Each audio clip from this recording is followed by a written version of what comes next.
Salut, salut et bienvenue à la chaîne du bien-être où nous aidons nos jeunes sœurs à restaurer leur destinée à partir du bien-être afin de jouir des grâces et talents qui résident en elles. Alors, je vous souhaite la bienvenue. Pour vous qui êtes là depuis les débuts, qui ne cessez de donner votre temps pour écouter nos vidéos, les aimer, les partager du fond du cœur, nous vous disons merci, merci, merci. Merci. Et pour vous qui êtes là pour la première fois, celle qui vous parle, c'est Maman Brigitte Monté. Alors, soyez les bienvenus et n'oubliez pas de cliquer sur le bouton de notification pour être informé de nos prochaines vidéos. Je vous encourage aussi à aimer nos vidéos, à les partager, mes jeunes sœurs, mes amis. Votre maman qui vous parle n'est là que pour vous aider à éviter les problèmes que nous autres, nous avions connus par le passé. Alors, soutenez votre maman afin que Facebook ne dise pas que non, tu n'évolues pas, alors tu dois céder la place à quelqu'un d'autre. J'ai besoin de votre support, mes enfants, mes jeunes sœurs. Partagez, aimez et ensemble, nous allons émerger vers le meilleur dans la nouvelle année qui approche. Alors, je compte sur vous. Je vous aime. Aujourd'hui, je voudrais aussi vous rappeler que notre boutique en ligne a des produits pour les fêtes de Noël. Faites-y un tour, vous ne serez pas déçus. Le contenu de cette troisième clé que nous avions titré « Les secrets du bien-être financier » sont d'une très grande importance, alors gardez l'écoute. Avant de partager avec vous le contenu de cette troisième clé, mes jeunes sœurs, je voudrais que vous sachiez que l'argent liquide que nous utilisons aujourd'hui pour opérer aux achats n'est qu'un moyen parmi tant d'autres. Et pour obtenir cet argent, à l'époque, on pensait qu'il fallait faire de longues études, avoir des gros postes d'emploi. Mais aujourd'hui, nous constatons, surtout ces dernières années, avec ce que le Covid a amené les gens à découvrir, je continue à parler de ce Covid. Le Covid a fait des dégâts, mais il y en a qui se sont sucrés dans le Covid. Il y en a qui sont devenus millionnaires à cause de cette pandémie. Alors, le Covid a ouvert les yeux des gens. Chacun s'est dit à la maison, qu'est-ce que je peux bien faire? Même en s'ennuyant. Les gens ont découvert qu'ils ont des talents cachés qu'ils n'exploitaient pas.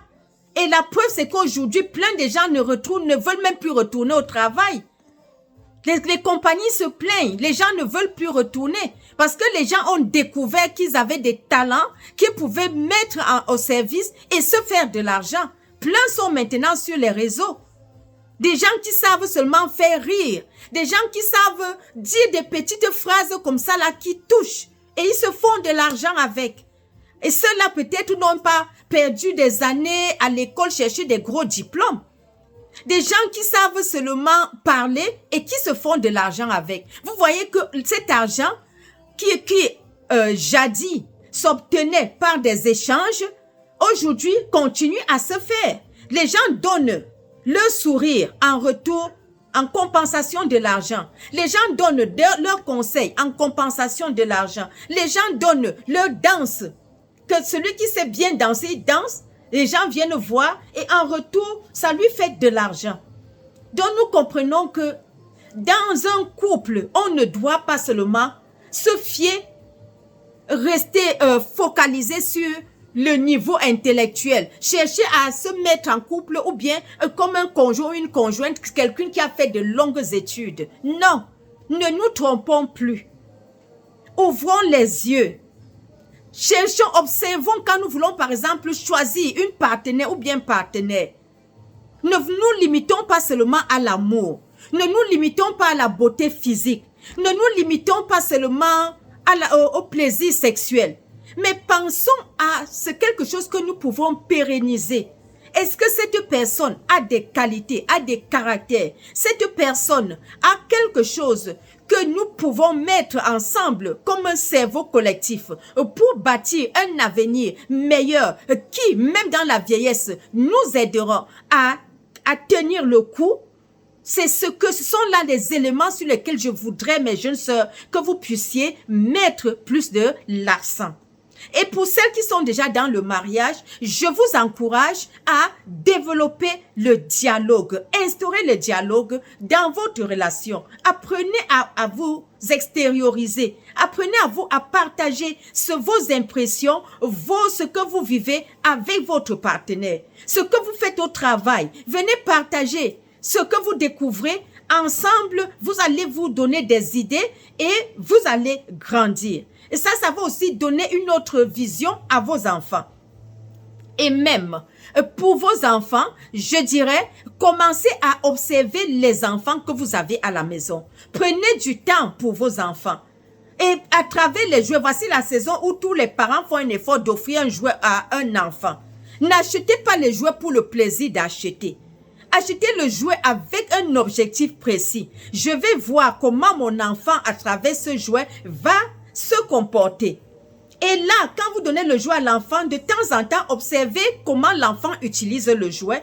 Ça va vous aider à mieux comprendre qui est votre enfant. Est-ce que mon enfant aime ce type de jouet? Est-ce que mon enfant aimerait évoluer dans tel type de jouet? Ça va vous localiser, ça va un peu vous canaliser et à mieux connaître vos enfants.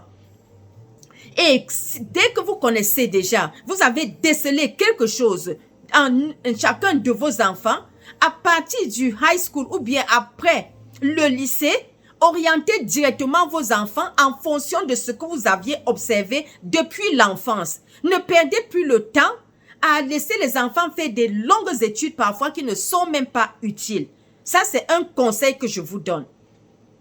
Parce que, même ici en Amérique, je constate que les Américains, quand ils ont constaté, par exemple, que leur enfant est bon, peut-être dans un domaine comme la mécanique, pendant les vacances, ils ne laissent pas leur enfant passer le temps à la maison comme ça à ne rien faire. Même si c'est pour aller être comme un volontariat, le parent va rédiger une demande dans l'une des compagnies pour demander si son enfant peut venir là-bas juste observer.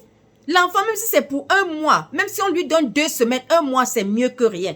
Il commence à s'imprégner. De telle sorte que si l'enfant a un bon caractère dans cette compagnie, la compagnie sera tentée à l'accepter l'année suivante. Ainsi de suite, pendant que l'enfant évolue à l'école, il sait qu'il est en train d'acquérir des expériences dans une compagnie. Et vous serez surpris de voir cet enfant quand il va graduer. On va dire que il a 5 années d'expérience sur votre enfant qui était son camarade de classe. Ça, c'est le secret que j'ai découvert chez les Américains. Et je vous encourage à faire la même chose. Ne laissons pas nos enfants passer le temps à la maison inutilement. Même si c'est pour rien, apprenez à laisser les enfants faire du volontariat. Ça paye à long terme. À l'immédiat, c'est rien. Mais avec le temps, ça lui fait beaucoup d'argent.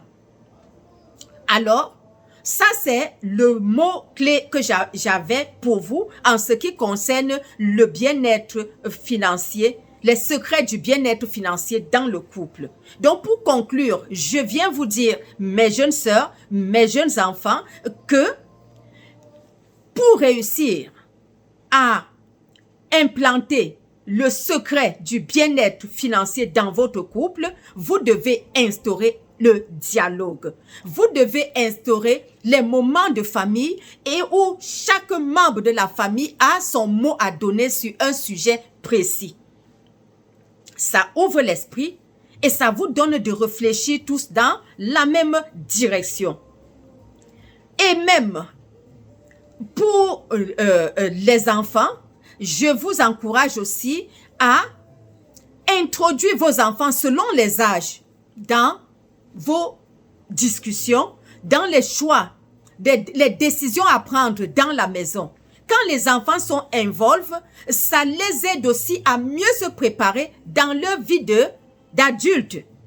Nous voyons des enfants qui sortent des maisons des parents nantis, mais qui n'ont jamais su comment on paye une facture, et qui n'ont jamais su comment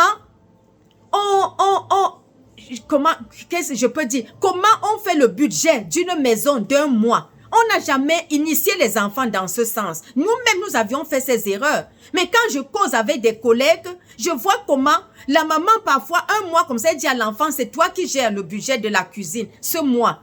Et ça permet à l'enfant d'apprendre à gérer, voire à dépenser même moins, à faire des gaspillages. Parce qu'on lui donne un budget, on dit, ce mois, c'est toi qui nous fais manger. Si elle réussit à bien faire manger la famille et qu'elle fait des réserves, les parents vont l'orienter dans comment économiser son argent et ça fait des enfants de gagner.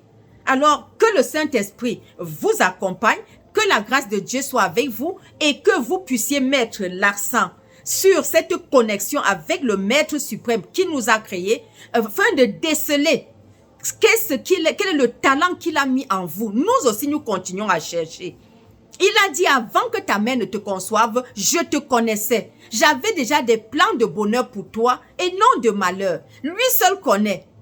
Tournons-nous vers lui. Lui parler, ça ne veut pas dire que tu vas à l'église tout le temps. C'est la communication avec ton Créateur là qui compte. Parle-lui de temps en temps, dans ta chambre, dans ton intimité. Parle-lui, il va te répondre. Et par le canal du Saint-Esprit, il va te déceler des secrets.